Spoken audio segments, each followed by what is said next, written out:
World cup T20 tournament లో భారత్ విజయం సాధించిన పట్ల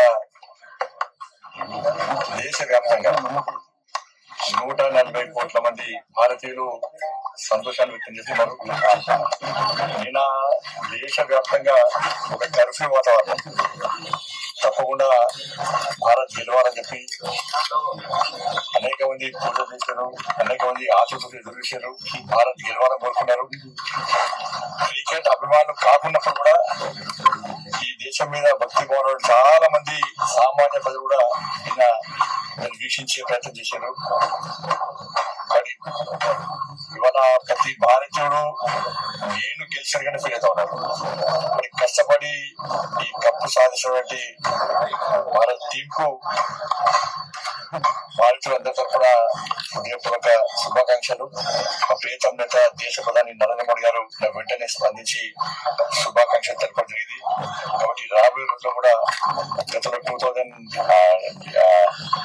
2011 లో దాంతో పాటు 1980 లో ఆడిన మ్యాచ్ కూడా చూపట్లేదు. నేను మహేంద్ర అమర్నాథ్ వీళ్ళందరూ కూడా చూశాను, కపిల్ దేవ్ వీళ్ళందరూ కూడా.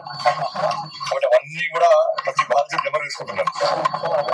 కాబట్టి కప్పు గెలిచినటువంటి భారత్ టీం కు హృదయపూర్వక అభినందనలు, ధన్యవాదాలు.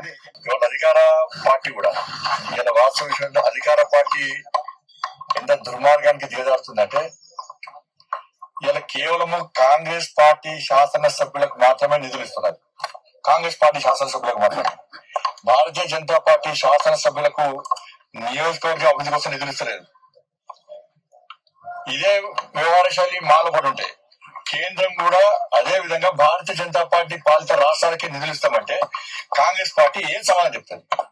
నేను గతంలో చెప్పినాం, నరేంద్ర మోడీ గారు చెప్పారు ఎన్నికల వరకు మాత్రమే రాజకీయాలు, ఎన్నికల తర్వాత మనం ఏ ఆశయం కోసం, ఏ లక్ష్యం కోసం మనం ప్రభుత్వాన్ని ఏర్పరచుకుని ప్రజలు ఓటేసి గెలిపించారో దాన్ని అమలు చేసిన బాధ్యత, దాన్ని పాటించాల్సిన బాధ్యత పాలకుల మీద ఉంటది, నాయకుల మీద ఉంటది. కానీ కాంగ్రెస్ పార్టీ తెలంగాణ రాష్ట్రంలో ఈ నిధులు లేకుంటే వాళ్ళందరూ కాంగ్రెస్ పార్టీలో చేరుతారు, చేరాలని చెప్పి ఒక ఆలోచనతో, దుర్మార్గపు ఆలోచన కాంగ్రెస్ పార్టీ వివరిస్తున్నది.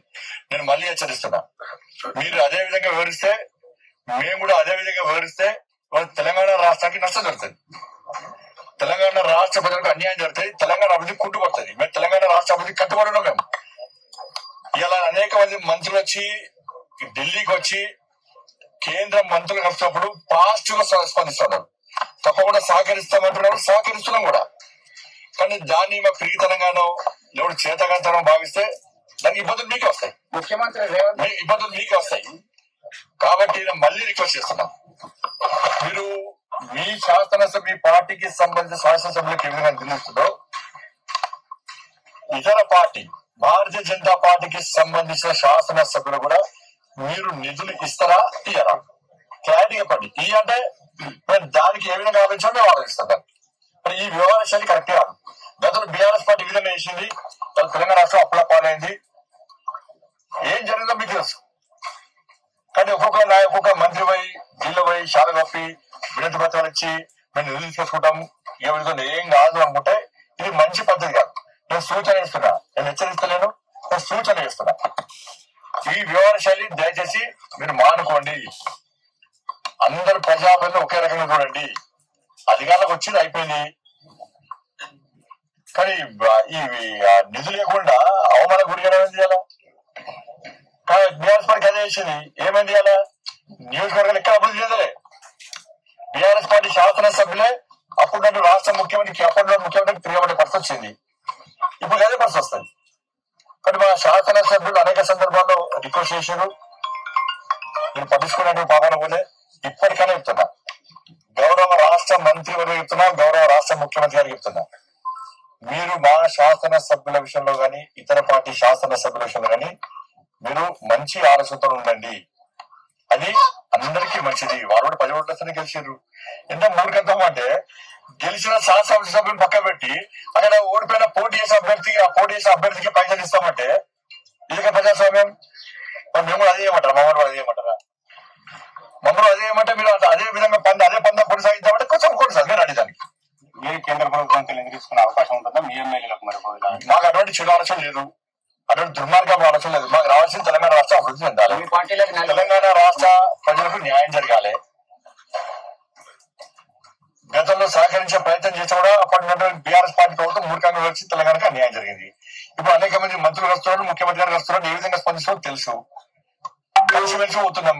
అనేక సందర్భాలు మంత్రులు నాగేశ్వరరావు నేను పాజిటివ్ గా స్పందించిన. సహకరించడానికి మేము సిద్ధంగా ఉన్నాము. మా శాసనసభ్యులకు సహకరించడానికి, మా శాసనసభ్యులను గెలిపించడానికి నియోజకవర్గ అభివృద్ధికి మీరు సహకరిస్తారా లేదా మీరు ఆలోచించి చెప్పండి.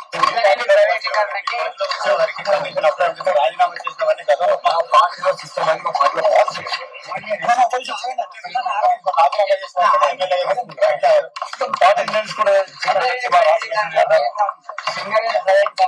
కేంద్రం కుట్ర చేస్తుంది అని చెప్పి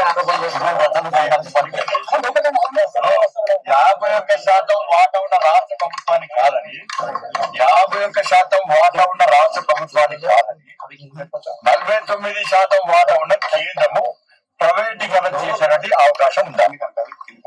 ఇది మళ్ళా ఎప్పుడైనా same to same BRS party ఏం తప్పు చేసిందో బీఆర్ఎస్ పార్టీ నుంచి శిక్షణ పొందుతుంది. ఇది కాంగ్రెస్ పార్టీ సేమ్ బంధం కొనసాగుతున్నది. అదే ప్రజా వ్యతిరేకత అత్యంత ఉంటుంది. దాన్ని గుర్తుంచుకోవాలి. తెలంగాణలో జనసేన కలిసి అని చెప్పి బీజేపీతో కలిసిపోవడం అన్నారు. మరి ఆలోచన మంచిది కావచ్చు. ఇప్పుడు జనసేన అధ్యక్షుడు ఎవరు? పవన్ కళ్యాణ్ గారు. వారి ఆలోచన వారు ప్రకటించారు. మా పార్టీ మా జాతీయ అధ్యక్షుడు జేపీ నడ్డా గారు, మా రాష్ట్ర అధ్యక్షుడు కిషన్ రెడ్డి గారు. కాబట్టి వారు ప్రతిపాదించారు కాబట్టి, ఒక ప్రతిపాదన ముందు పెట్టారు కాబట్టి మా రాష్ట్ర అధ్యక్షులు, మా జాతీయ అధ్యక్షులు, మా పార్టీ మొత్తం అందరు కూర్చొని ప్రజాభిప్రాయము, కార్యకర్తల అభిప్రాయము, నాయకుల అభిప్రాయం సేకరించి దానికి అనుగుణంగా వివరిస్తుంది తప్ప బండి సంజయ్ చేయాలి జనసంతో పొత్తు పెట్టుకుంటాము అంటే అటువంటి పార్టీ మనకి కాదు. మరి వారు ప్రతిపాదన ముందు పెట్టారు. దాని గురించి పార్టీ ఆలోచిస్తే అందరూ కలిసి పార్టీ ఆలోచించి నిర్ణయం పట్టింది. కిసాన్ సమ్మాన్